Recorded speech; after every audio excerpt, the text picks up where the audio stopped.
Welcome to Shutter Jam, the channel for digital Luddites everywhere. My name is Dirk, and today we're going to be taking a look at the Zorki 4K.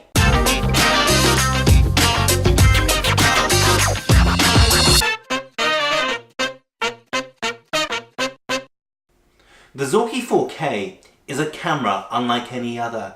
If you ignore the Leica 2, of course, a 35mm rangefinder manufactured behind the Iron Curtain in the 70s by KMZ. It was the last camera to come out of the Zorki range and was an improved version of the hugely popular Zorki 4, which made its debut in 1956. Some people say that the Zorki and Fed range are simply a bunch of cheap copies of the early Leicas, such as the M2, but that would be rather unfair to this camera and the Soviets. The Soviets had been copying the Leica since 1933 with the Fed 1, but they weren't the only naughty ones in the class. Everyone was copying Leica. The Japanese, the Americans, the English, the Chinese. It just shows you how far Leica were ahead of the competition. They were in a class all of their own. Let's go back to just after World War II, Germany. The Allies and the Soviets were drawing up the zones of occupation of what would ultimately become West and East Germany and the start of the Cold War. The Carl Zeiss factories at the time were located in Dresden and in Jena, Germany, which fell under the control of the Soviets.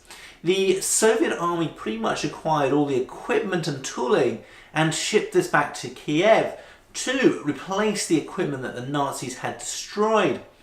The equipment was put to good use, producing a high quality lens for the cameras coming out of this factory, like this one over here. Then it is really a beautiful camera, and this is very much down to the heavy influence of Leica. It's a lovely sized camera with a nice solid and robust feel to it. It doesn't feel cheap at all. This is actually a quality Russian product that is reliable and a whole lot of fun to shoot with. The lack of Cyrillic writing on the camera's body also indicates that this was probably for the export market, because shooting with a Soviet camera might class you as a communist spy in the West, even more so if you happen to be a military aviation fan. For those hoping the word Zorki means something meaningful rather than, hey, look at me, I'm a pretentious hipster, then you're in luck, as it actually means sharp-sighted. Small disclaimer here, I have nothing against hipsters and even the pretentious ones, okay? In terms of picking up these cameras, then you can get hold of them quite easily off eBay. Usually I find it's better to get them from Russia or Ukraine, and $40 is what you'd usually expect to pay.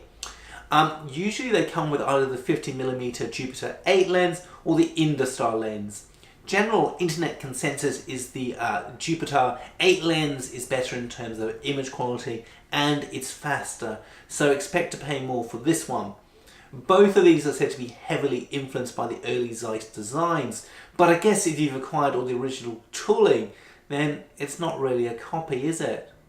Could it be the real thing? Or close to it, perhaps? You can now see why some people call these a poor man's Leica, but you don't have to be poor or even a man.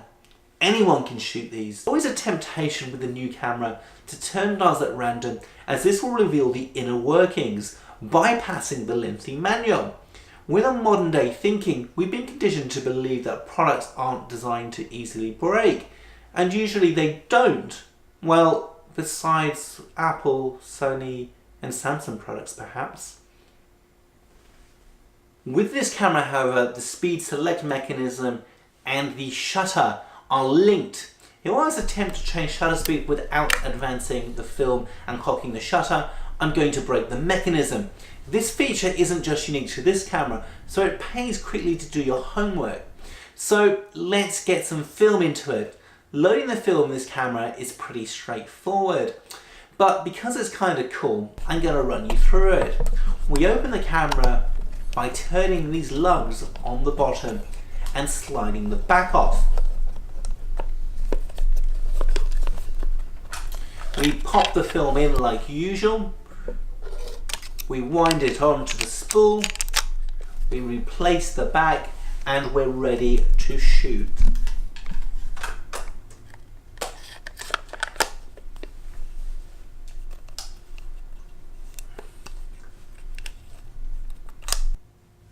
And shoot you will. The sound of the shutter firing is something quite nice. It's fairly reserved and muted. It kind of sounds like someone shutting their feet on a heavy wooden floor. Oak, I think. Yes, definitely oak. The film advanced lever on these things are junk, which is a shame because the rest of the camera is actually quality. It looks and feels so out of place. The original Zorki 4 had a thumb wheel instead, which aesthetically fitted into the design of the camera better.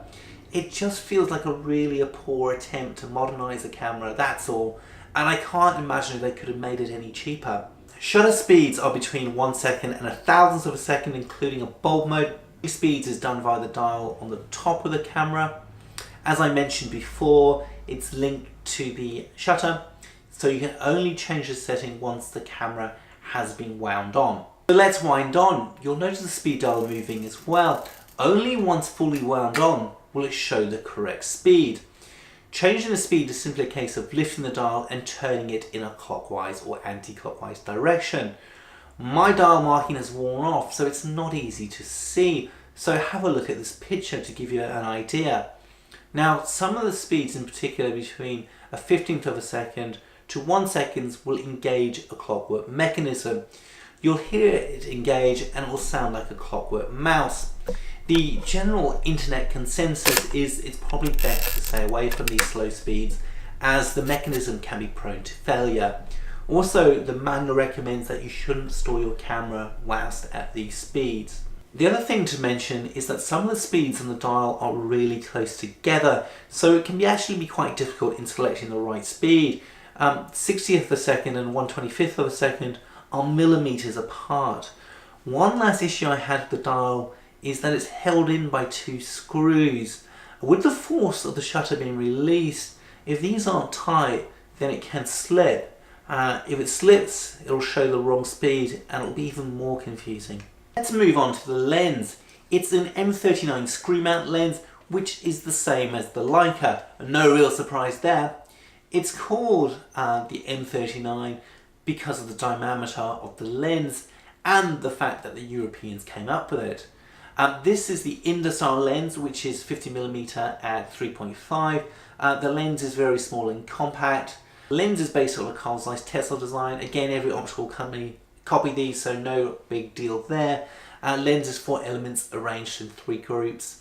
Aperture is stepless and it's very easy, too easy to change. The fact that the focus ring is next door also means that you're likely to knock it out of place.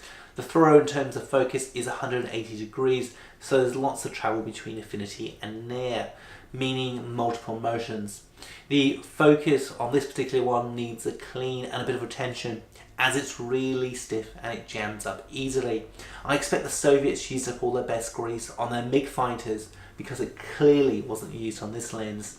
And let's take a look at this viewfinder. Now the eyepiece you look through is really tiny, but overall the viewfinder isn't a bad size. It doesn't have any fancy features such as frame lines, parallax correction, or anything like that. It is fairly bright and not as dim as the other rangefinders like the Yashikas I reviewed previously. It also has a dioptric adjustment dial, perfect for those of us with less than 20/20 vision, a fantastic feature that's lacking in a lot of cameras. Well, how does it smell? If you want to know how a camera smells, you've clearly come to the wrong place. In the words of B.A. Baracus, only a fool smell camera! Now let's get back to some serious business. How does it shoot? Before we look at results, I better quickly talk about rewinding the film because it's a little bit different. We need to turn the dial at the bottom of the shutter release button. When I first got this camera, I thought that this was a shutter lock mechanism. It's not. So we rotate that dial and then we're able to rewind the film by pulling out the rewind mechanism, just like every other camera ever made. Rewind the film, develop, scan, enjoy. These were shot using Ilford HP5 400 black and white. There were quite a few shots out of focus and taken at the wrong aperture, but I have to say, with the images that I did get out, I was pleasantly surprised.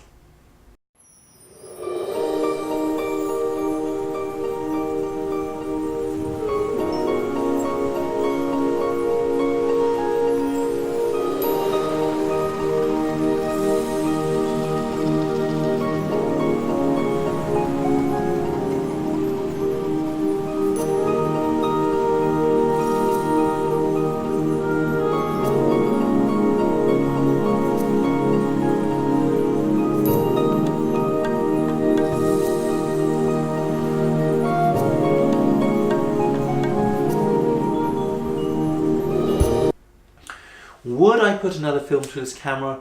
Of course, but not before fixing the sticky focus on the lens that drove me insane. I think it's a great camera, but it's a cuff camera to use. I feel one of my rants coming on. When film was everywhere, there was these social rules. If someone was taking a picture, you'd wait for them to finish. Common courtesy, really. The same applies to family members. You don't move if someone is taking a picture, even if it takes 5 minutes to set up the camera. In this digital age, these photo rules don't exist anymore. Even if you're shooting film, people have for long forgotten them. Which means you have to change the way you shoot with these cameras.